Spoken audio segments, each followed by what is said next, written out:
Ontem à noite interrompi a redação e fui assistir a um programa de televisão sobre a história de um jovem chamado Alexander Graham Bell.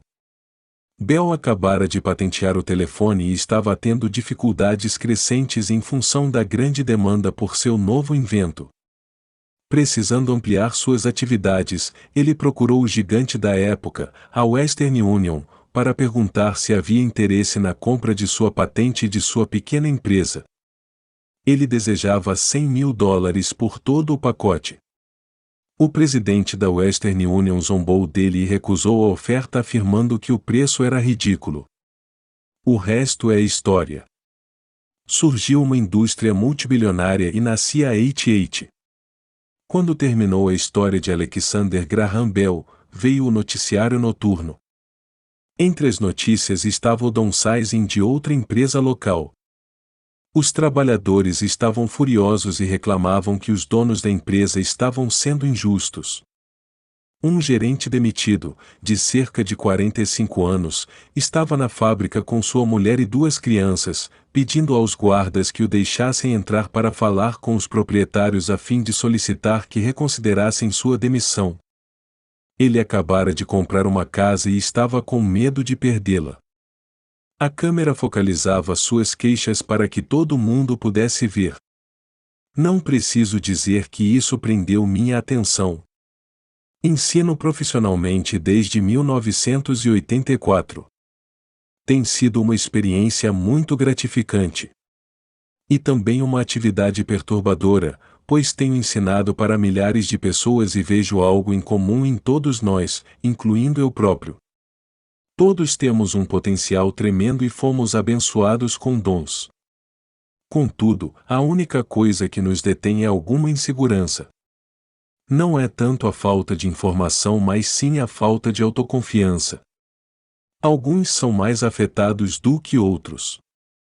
Quando saímos da escola, a maioria de nós sabe que o que conta não é tanto o título que obtivemos ou as notas que tiramos. No mundo real, fora da academia, é necessário algo mais do que simplesmente notas. Já ouvi falar de garra, ousadia, audácia, coragem, cara de pau, esperteza, tenacidade, brilho. Este fator, qualquer que seja o nome que se lhe atribui, é mais decisivo, em última instância, para nosso futuro do que as notas obtidas ao longo dos estudos. Dentro de cada um de nós há alguma dessas características. Existe também o reverso das mesmas, em pessoas que, se necessário, se ajoelhariam suplicantes. Depois de passar um ano no Vietnã, como piloto da Marinha, passei a conhecer intimamente esses 2 aspectos dentro de mim. Nenhum deles é melhor do que o outro. Contudo, como professor, reconheço que são o medo excessivo e a falta de autoconfiança os grandes empecilhos à manifestação do gênio pessoal. Partia meu coração ver estudantes que sabiam as respostas e que, no entanto, não tinham a coragem de agir em consequência. Muitas vezes, no mundo real, não são os talentosos que vão em frente, mas os ousados. Em minha experiência pessoal, o gênio financeiro exige tanto conhecimento técnico quanto ousadia. Se o medo for muito forte, o gênio se extingue. Nas aulas, incentivo os estudantes a aprenderem a assumir riscos, a serem ousados, a deixarem seu gênio converter seu medo em poder e brilhantismo. Funciona para alguns e apavora outros. Acabei percebendo que a maioria das pessoas, quando se trata de dinheiro, prefere a segurança. Tive de responder a perguntas como: por que arriscar? Por que me dar ao trabalho de desenvolver meu QI financeiro? Por que me alfabetizar financeiramente? E a resposta é: para ter mais opções. Há grandes mudanças à nossa frente. Comecei com a história do jovem inventor Alexander Graham Bell. Nos próximos anos haverá mais pessoas como ele. Haverá centenas de pessoas como Bill Gates e empresas extremamente bem-sucedidas como a Microsoft sendo criadas a cada ano, em todo o mundo. E também haverá muito mais falências, demissões e downsizing. Então, por que se preocupar em desenvolver o QI financeiro? Ninguém pode responder isso a não ser você. Contudo, posso dizer por que eu o faço. Faço porque esta é a época mais empolgante para se viver. Prefiro saudar a mudança do que temê-la. Prefiro me entusiasmar com a possibilidade de ganhar milhões do que me preocupar com não conseguir um aumento de salário. O período em que nos encontramos é arrebatador, não tem precedentes na história mundial. As gerações futuras olharão para esta época e verão o quanto de vibração deve ter havido. Terá sido a morte do velho e o nascimento do novo. Terá sido tumultuada e empolgante. Então, por que se preocupar em desenvolver o QI financeiro? Porque se você o fizer, poderá prosperar muito. E se você não o fizer, este será um período apavorante. Será uma época em que pessoas seguem ousadamente em frente enquanto outras se agarram a modos de vida decadentes.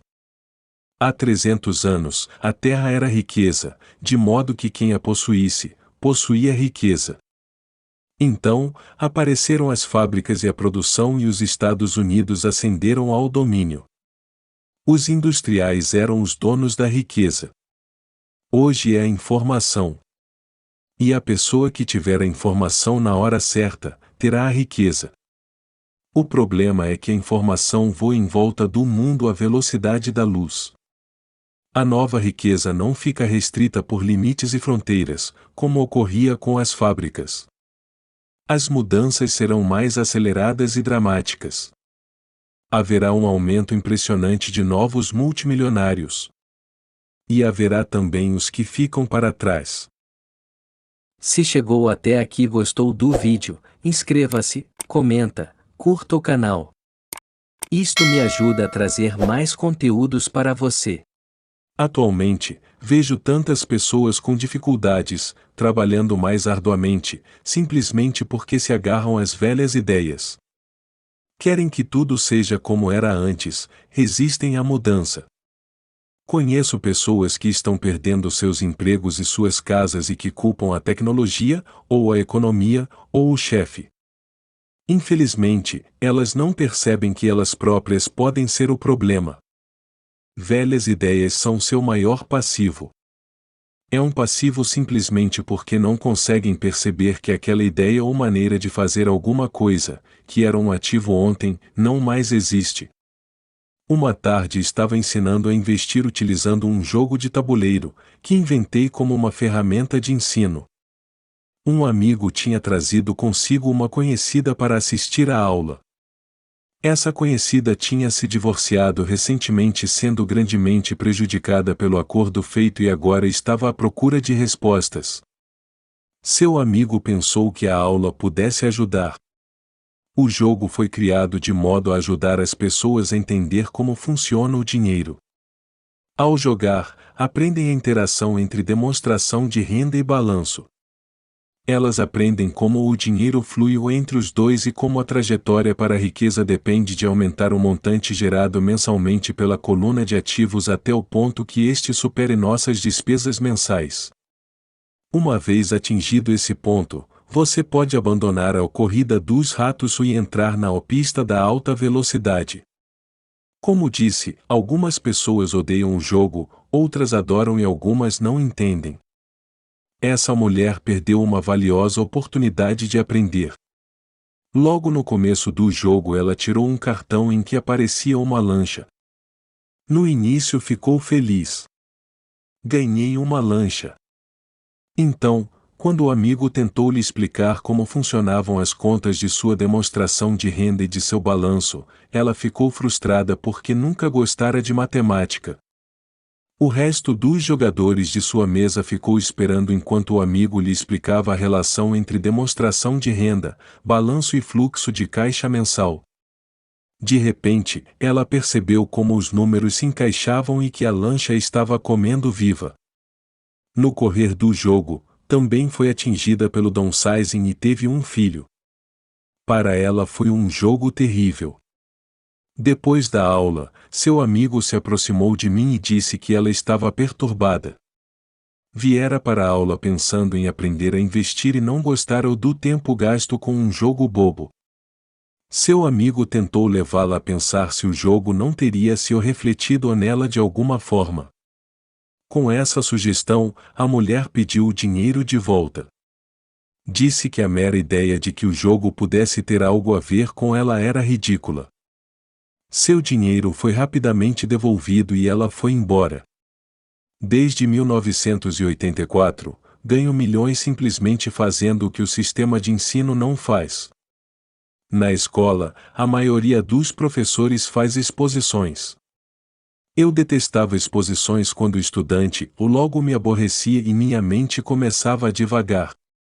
Em 1984, comecei a ensinar por meio de jogos e simulações. Sempre incentivei os estudantes adultos a pensar nos jogos como uma reflexão sobre o que eles já sabem e sobre o que precisam ainda aprender. É um sistema de feedback instantâneo. Em lugar de um professor fazendo uma exposição para o aluno, o jogo lhe devolve uma exposição personalizada, feita sob medida para você. O amigo da mulher que foi embora me ligou mais tarde contando o que estava acontecendo. Ele disse que a amiga estava ótima e se acalmara. Depois de mais calma, ela começou a ver alguma relação entre o jogo e sua vida. Embora ela e o marido não possuíssem uma lancha, tinham tudo o que se pode imaginar.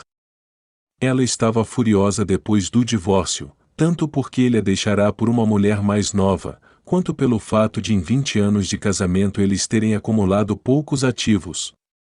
Não havia quase nada a dividir. Os 20 anos de casamento tinham sido muito divertidos, mas tudo o que eles tinham acumulado era um monte de badulaques.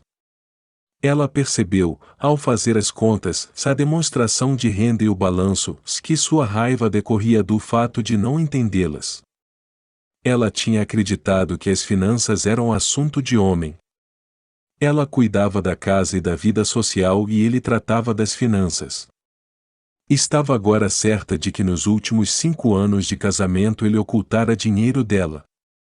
Ela estava furiosa consigo mesma por não ter visto para onde o dinheiro ia, tanto quanto por não ter descoberto a existência da outra mulher.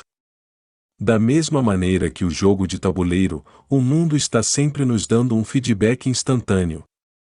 Poderíamos aprender muito se prestássemos mais atenção.